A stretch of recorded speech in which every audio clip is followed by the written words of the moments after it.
Ukrainian forces have withdrawn from one frontline sector in Donetsk Oblast to preserve troops and improve defensive operations, Lieutenant General Serhii Naiev, the commander of a tactical group in the region, reported. This allowed us not only to save our soldiers but also to improve our defense. Russia is suffering losses, and we can act more effectively, Naiev wrote on Facebook. It remains unclear which section of the front line the commander was referring to. Naiev, the former commander of Ukraine's joint forces, noted that his leadership of the tactical group in Donetsk Oblast has now entered its second month.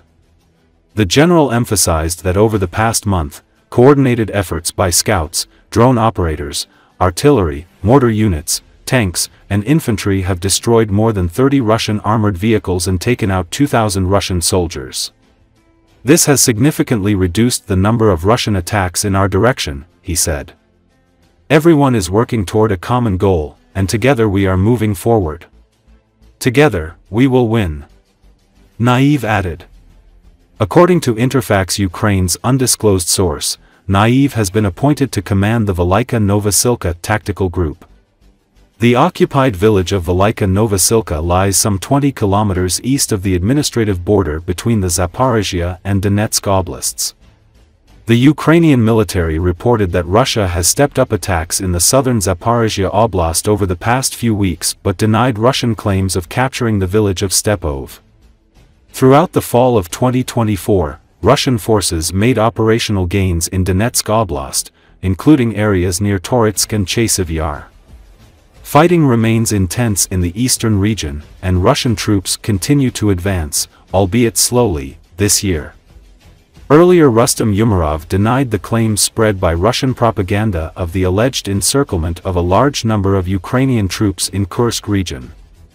Our defense forces continue to conduct defensive operations, and we are keeping a significant number of kilometers of enemy territory under control, he said. To preserve some availability of the forces and troops, we have conducted some planned redeployment to more favorable defense lines, but at this stage, no unit of our defense forces is encircled.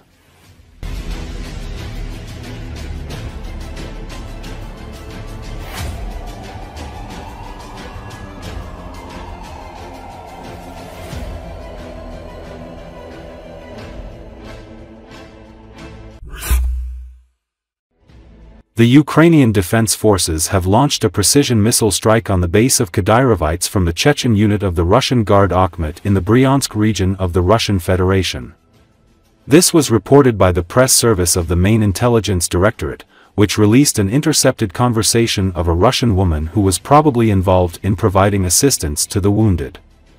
In an intercepted conversation, the Russian woman confirms a successful missile strike by the Ukrainian armed forces on the base of the Akhmetovites in Bryansk. According to her, many Kadyrovites were under the rubble. The woman reported 6 wounded, 2 of whom were in serious condition with blood loss. A rocket, imagine, and they were also resting. Only one boy, 21 years old, was wearing a bulletproof vest. Contract soldiers, mostly Chechens. They were so young, the eldest was probably 41 years old, she says. We remind you that at the end of February, Ukrainian aviation struck positions of the Russian FSB in the Bryansk region. As a result of the pinpoint strike, important military infrastructure was destroyed, communications equipment, signal amplifiers, satellite communications equipment and other technical equipment that was used to coordinate military operations. This has significantly reduced the enemy's ability to control forces and assets in the region, the General Staff noted. The military stressed that this strike is another step towards weakening the enemy forces and reducing their military potential. The strikes will continue until the last Russian invader leaves the territory of Ukraine.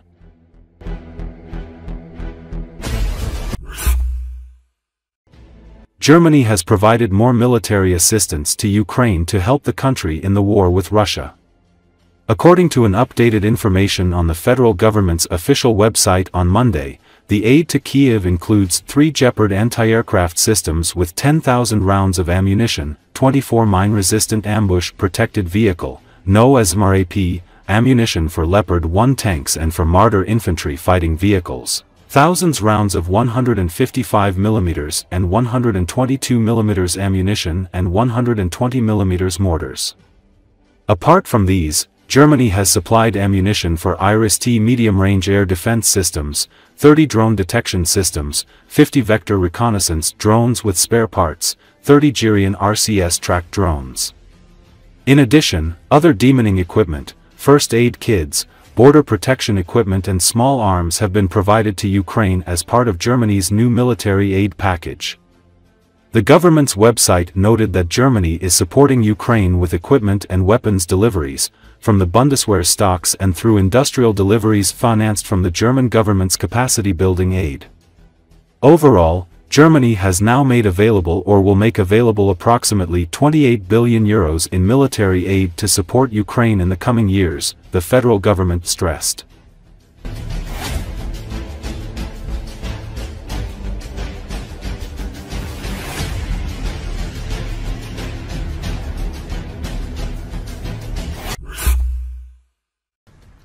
The head of the Center for Russian Studies, diplomat and former Ukrainian Foreign Minister Volodymyr Oryzko commented on the question that if dictator Vladimir Putin demonstrates intractability, Donald Trump could, as an option, provide Ukraine with all necessary military assistance, including the necessary weapons. Our fantasies periodically become reality, and this is a very good practice. We shouldn't tell Trump what we need tomahawks for. We can say, to defend ourselves from these barbarians. But in reality, they can be used the way we dream of, that is, to destroy Russian military infrastructure and deprive the Russians of the opportunity to rearm and attack, he emphasized in a comment to Glavred. He stressed that if Russia is now using 10 to 20,000 North Korean soldiers, this means that it really has a colossal problem with personnel. And if additional American weapons rain down on the heads of their personnel, then things may arise in this Russian army itself that will begin to destroy it from within. Sorry, but the world's second army on donkeys is, of course, a new word in military art. This will definitely be included in textbooks. But seriously, this speaks to the level at which the Russian army is today. Therefore, if we receive additional means of destroying it, the time will not be far off when the Russian army will no longer be able to perform its functions. Oryzko added, Tomahawk cruise missiles, renowned for their precision and long-range capabilities, can strike targets up to 1,600 kilometers away, depending on the version. This range classifies Tomahawks as strategic weapons designed for long-distance strikes.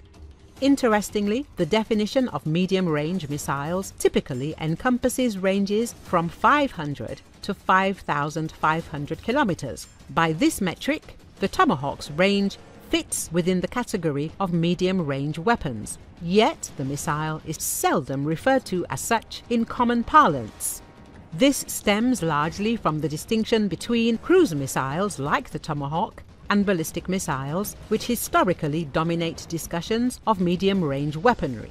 The Tomahawk's classification and nomenclature reflects its tactical and strategic applications rather than its technical range designation. Weapons like the Storm Shadow / Scalp cruise missile, the ATA-CMS tactical ballistic missile, or even the JASSM and Taurus are similarly categorized as medium-range systems.